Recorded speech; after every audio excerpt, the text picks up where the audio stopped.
Hello नमस्ते, मैं निखिल पांडे और अब हम इस वीडियो लेक्चर पे पढ़ेंगे कोरोजन क्या होता है। ठीक है, तो अभी तक हमने क्या देखा कि मेटल कैसे निकाले, हमने कैसे एक्सट्रैक्शन ऑफ मेटल वाला पूरा कॉन्सेप्ट समझा कि हमने एक्सट्रैक्शन ऑफ मेटल कैसे मतलब मेटल को कैसे एक्सट्रैक्ट किए।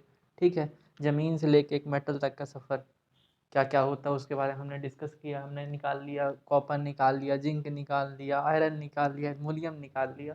तो वो जो प्रोसेस हमने एक्सट्रैक्शन ऑफ मेटल अभी पढ़ के आया है, तो वो उससे हम मेटल निकाल लिए। लेकिन हुआ क्या कि कुछ समय बाद जब मेटल निकला तो मेटल का यूज़ किया हम लोग, और मेटल अगर पड़ा रहा खाली कुछ देर के लिए, है ना, तो क्या होता है कि जब मेटल कुछ देर के लिए पड़ा रहा तो उस पर वो जो जैसे हमने आयरन निकाला था, तो लोहा अगर कहीं भी पड़ा रहता है तो उसमें जंग लगने लगता है। समझ रहे हैं आप?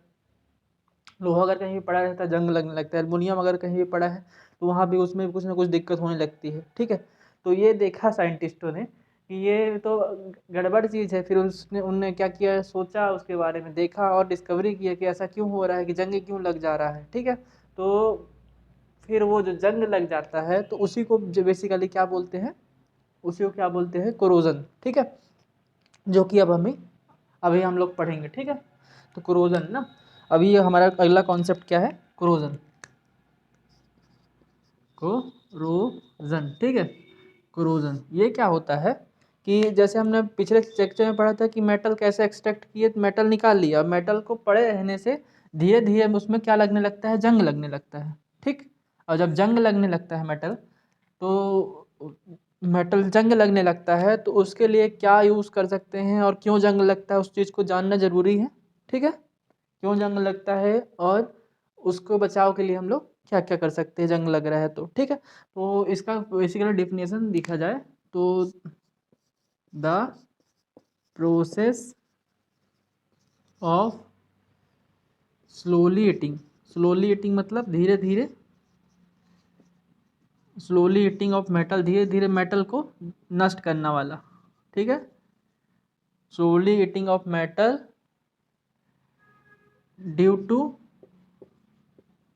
एटमॉस्फेरिक एटमॉस्फेरिक ठीक है, एटमॉस्फेरिक गैसेस। ठीक है, एटमॉस्फेरिक गैसेस, जैसे एटमॉस्फेयर में जो भी गैस प्रेजेंट है, जैसे मान लो ऑक्सीजन है, सल्फर है, कार्बन डाइऑक्साइड है, ठीक, कार्बन मोनोऑक्साइड जो भी है, तो जो कि एटमॉस्फेयर में प्रेजेंट है, उसकी वजह से धीरे धीरे किसी भी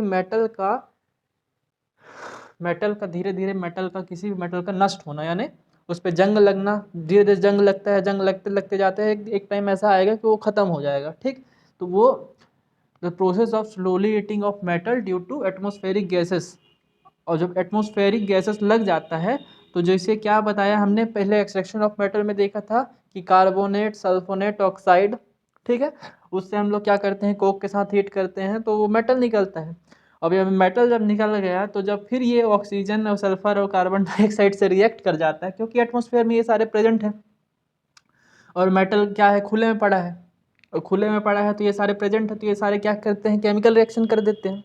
और केमिकल रिएक्शन कर देते हैं तो कन्वर्ट क्या कर देते हैं, कन्वर्ट ऑक्सीजन से अगर रिएक्ट कर जाए तो ऑक्साइड की लेयर बना देता है, सल्फर से रिएक्ट कर देता है तो सल्फाइड की लेयर बना देता है, और कार्बन डाइऑक्साइड से रिएक्ट कर जाता है तो मान लो कार्बोनेट की लेयर बना देता है।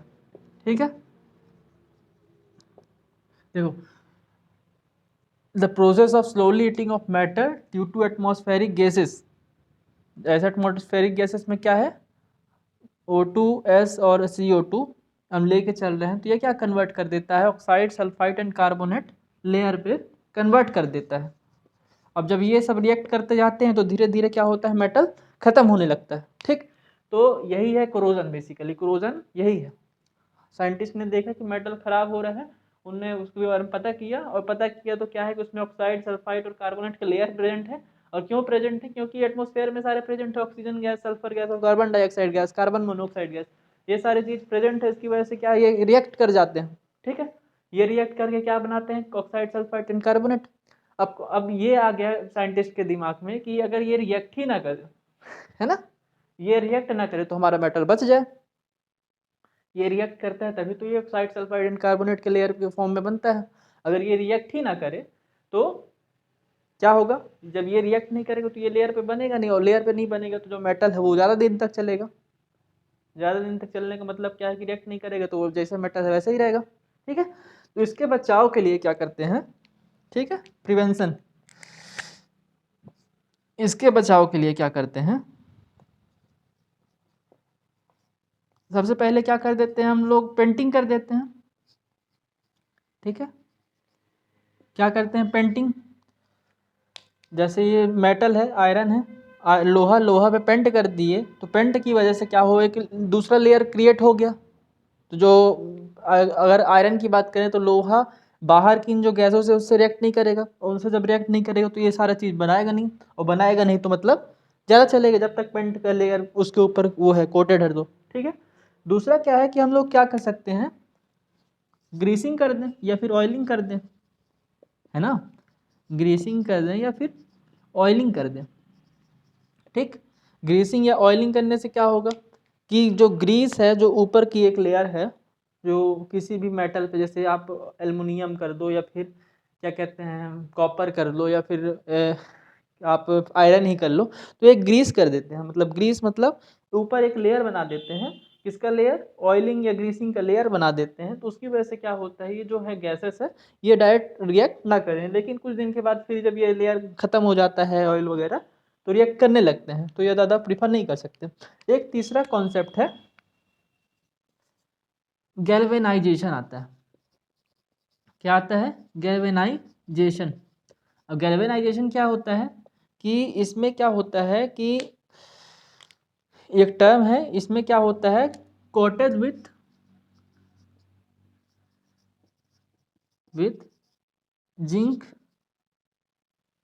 ठीक है, इसमें क्या करते हैं कि गैल्वेनाइजेशन में कि जिंक से एक लेयर चढ़ा देते हैं उस पे, मतलब किसी भी आयरन पे, तो वो क्या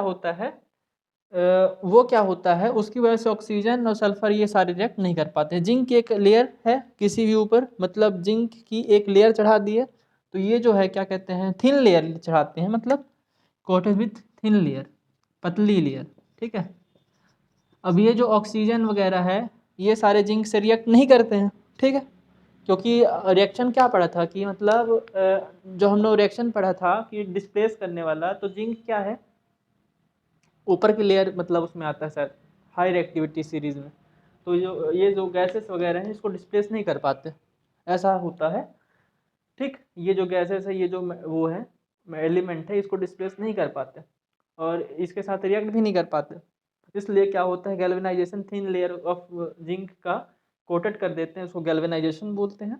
और जब ये इससे रिएक्ट ही नहीं करेगा तो जो अंदर का मटेरियल है, अंदर का जो मेटल है वो डिस्ट्रॉय नहीं होगा। ठीक, एक और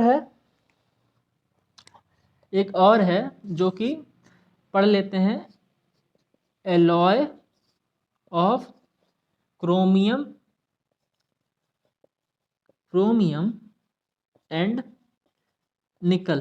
ठीक है, निकल और क्रोमियम का एलॉय अगर चढ़ा देते हैं, ठीक, निकल और क्रोमियम का एलॉय अगर चढ़ा देते हैं तो क्या होता है कि अगर जैसे आयरन की बात करें तो आयरन, जैसे आप देख लो जो घर पे बर्तन होता है, ठीक है, घर पे क्या होता है, बर्तन होता है, बर्तन में क्या होता है कि बर्तन क्या है, किस चीज़ का बना हुआ है वो बेसिकली क्या है, एलॉय है। ठीक है, उसमें क्या क्या प्रेजेंट है, निकल है, क्रोमियम है, और एक आयरन, भी प्रेजेंट है उस पे, उस जो बर्तन यूटेंसिल्स से बोलते हैं, घर के जो काम आते हैं, जैसे करछुली हो गया, थाली हो गया, तो ये इसमें जंग उंग लगता है, आप लोगों ने कभी देखा है, मतलब अभी तक तो मैंने तो नहीं देखा है कि कभी जंग लगा हो इस पे।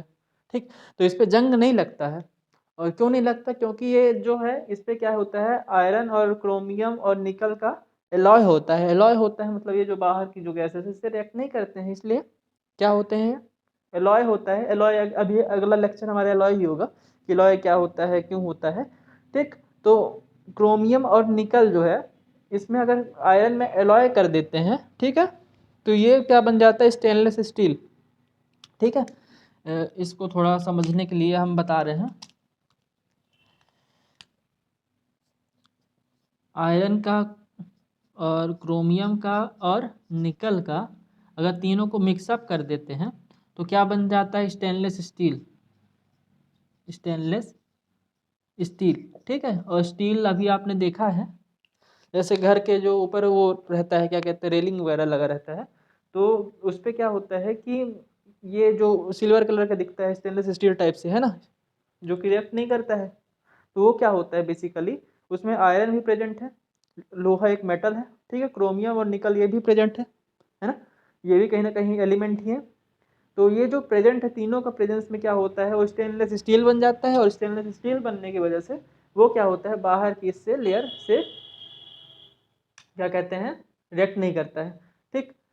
और और एक चीज़ और समझ लीजिए आप इसमें, कि जैसे एल्युमिनियम की बात करें, अगर एल्युमिनियम, तो एल्युमिनियम में टाइटेनियम ऑक्साइड का लेयर चढ़ा देते हैं अगर कोई स्पेशल एलिमेंट है एल्युमिनियम, ठीक है। अगर एल्युमिनियम एलिमेंट मेटल है, इसमें भी वो जंग लग जाता है, तो उसमें क्या करते हैं, एल्युमिनियम में टाइटेनियम ऑक्साइड का लेयर चढ़ा देते हैं, तो जंग नहीं लगता है, ठीक। इसमें जंग नहीं लगता है, टाइटेनियम ऑक्साइड, इस चीज़ को याद रखिएगा, ठीक। और इसमें जंग कैसे लगता है ये भी थोड़ा देख लो।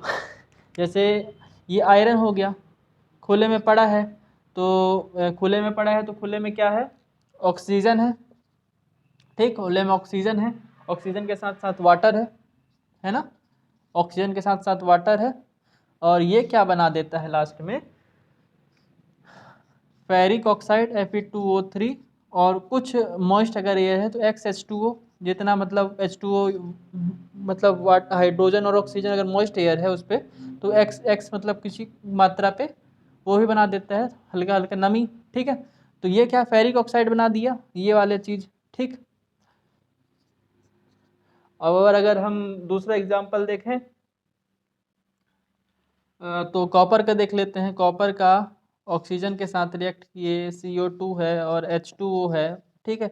ये सारे रिएक्ट करके क्या बना देता है, क्यूप्रिक ऑक्साइड, जो कि CuCO3 CuH2O, ठीक है। ये ग्रीन कलर का होता है, ठीक। तो ये बना देता है, कॉपर के साथ जंग लग जाता है तो बना देता है, ठीक। बेसिकली यही है पूरा कोरोजन। अब हम अगला लेक्चर पढ़ेंगे एलॉय, ठीक है। इसको आप लोग नोट कर लो, एल्युमिनियम को याद रखना, टाइटेनियम ऑक्साइड की एक पतली लेयर चढ़ाई जाती है। धन्यवाद।